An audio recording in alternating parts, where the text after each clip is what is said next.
Hey there, welcome back to In the Pink. If you're new here, I'm Diana. I'm a physician assistant and I specialize in women's health and gynecology. In this video, I'm going to be talking about 7 tips for breastfeeding, specifically for first-time moms who are new to breastfeeding. But if you aren't a new mom, meaning you are on your second baby, your third baby, or more, there is information in here for you too, so don't go away. In fact, I would really like to know if you are watching this video as a first-time mom or a fifth-time mom or maybe a dad or whatever. So comment in the section below and let me know. Also be sure to hit subscribe and remember the notification bell so you don't miss any future videos.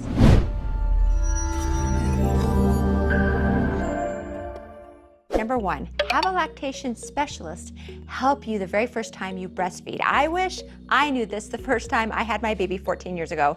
I admit, I thought I would know what to do because, you know, I'm a PA, but the truth is, I did not. And I didn't have my baby latched correctly, which led to more pain than needed. I wish that I had just let the lactation specialist help me from day one. And by the time I finally agreed to have a lactation specialist come and work with me, it was like day 3 into breastfeeding. And by then, my nipples were really very sore and they were raw and they were super inflamed. And it took longer for them to calm down and for me to have less pain. So let the lactation specialist help you. Let the labor and delivery nurses help you. They know what they're doing.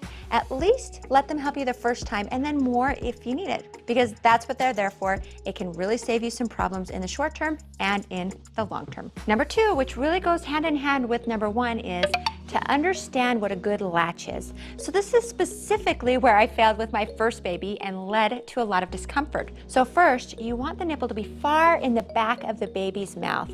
And as the baby sucks, the massaging action of the jaw and of the tongue works on the areola instead of the nipple. And this stimulates the breast to let down or start releasing milk much more effectively than if just the nipple was massaged. The second thing you need to focus on is making sure that the chin is touching more of your breast than the nose. That angles the nipple more towards the top of the baby's mouth where it should be. And that is more of a proper latch. My third tip is about how to make more milk sooner. So first off, the best way to avoid problems with your own milk supply is to do your best to establish good breastfeeding as quickly after birth as possible. So within like the first hour. After that, within the first 24 hours, you want to try to have frequent breastfeeding, 8 to 12 times in the first day. And in doing this, it helps to empty the breast more frequently, which also helps to stimulate milk production. That is juice squeezed from a person. If your baby isn't latching on well enough, you can also hand express your breast to produce colostrum, which is what your breast is actually making the first couple of days before your milk comes in. Tip number 4, once your milk supply is established, you can watch your baby to learn clues that they're ready to eat. And it's important to know that crying is the last cue that your baby is hungry. So don't wait till they have to resort to crying for you to feed them. Once they're crying, it's harder to calm them down so that they can properly latch. How long has she been crying? About a week and a half. So watch for cues like having their hands up by their mouths, rooting, which means that if they feel something on their cheek or face, they're going to turn their mouth towards that. Or if it just looks like they are searching for a breast. Number 5, sore nipples. Sorry about this one. Not everyone deals with this. I certainly did though. And again, a lot of that stems from not having my son latch properly at the very beginning. But pain with breastfeeding is pretty common, and it usually lasts a minute or 2 before it eases up each time you breastfeed. And it can hurt for days to weeks after you start breastfeeding, sometimes longer. But let's talk about a few ways that you can make that a little better. First off, if there is an identifiable reason why your nipples are hurting you, you'll want to correct that. So if you're having a lot of pain, contact your lactation specialist to see if there's anything that you need to change. But things that you can start doing right now, after you're done nursing, you can apply some of your own milk onto your nipples and then let that dry. There's actually healing properties in breast milk that can help to relieve the pain. Something called Lanolin ointment can also help. There's plenty of brand named options, and I'll link to my favorite in the video description down below if that helps. You can experiment with nipple shields. They didn't work for me, but it does help a lot of women. But what did help personally for me was this. Now I think they're a little pricey, but worth it. So here's my little frugal tip. cut it in half diagonally. And I like to kind of round the edges too, but then I could make one pad go twice as far, and I would just apply it after nursing, and it did give me a good deal of relief. So hey, if you're struggling like I was, check them out. It made all the difference for me. Tip number 6.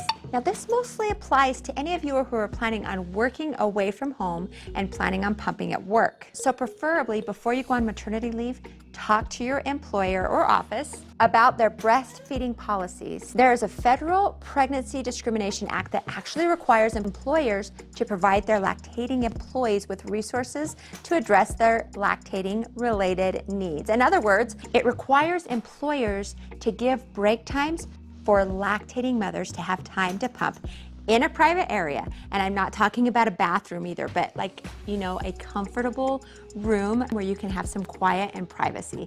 And they're required to do this until your baby is at least 12 months of age. Now I'm gonna link to this Pregnancy Discrimination Act and the break time for nursing mothers law in the video description down below so that you can refer to that when you are talking to your employers before you go on maternity leave. Finally, my last tip is offer yourself some grace. Be patient with your body, be patient with your baby, and if breastfeeding does not work for you and your baby, and you've given it your all, don't be hard on yourself. And you don't need to forgive yourself either, because there's nothing to forgive. You love your baby and would do anything in the world for them. And if that means having to supplement with a bottle or switch to formula altogether because you have a low milk supply or any other kind of problem that prevents you from nursing, then that is what's best for your baby. Remember that. You are all the baby needs. You are enough for them, and they will look at you with the same adoring eyes, whether you were bottle feeding or whether you were breastfeeding. Now, I'm gonna link to some resources that you can check out that can help you even more with your breastfeeding journey. Check them out if you have any other questions. I will be doing follow-up videos about different breastfeeding positions and how to help specifically with breastfeeding problems. So make sure that you hit the notification bell so you'll be notified when those videos come out. And also make sure to subscribe. Now, if you are a mom with a brand new baby, I have recently done a video all about how to recover from a delivery more quickly. I'm going to link to that right here. Click on that and I will see you over there.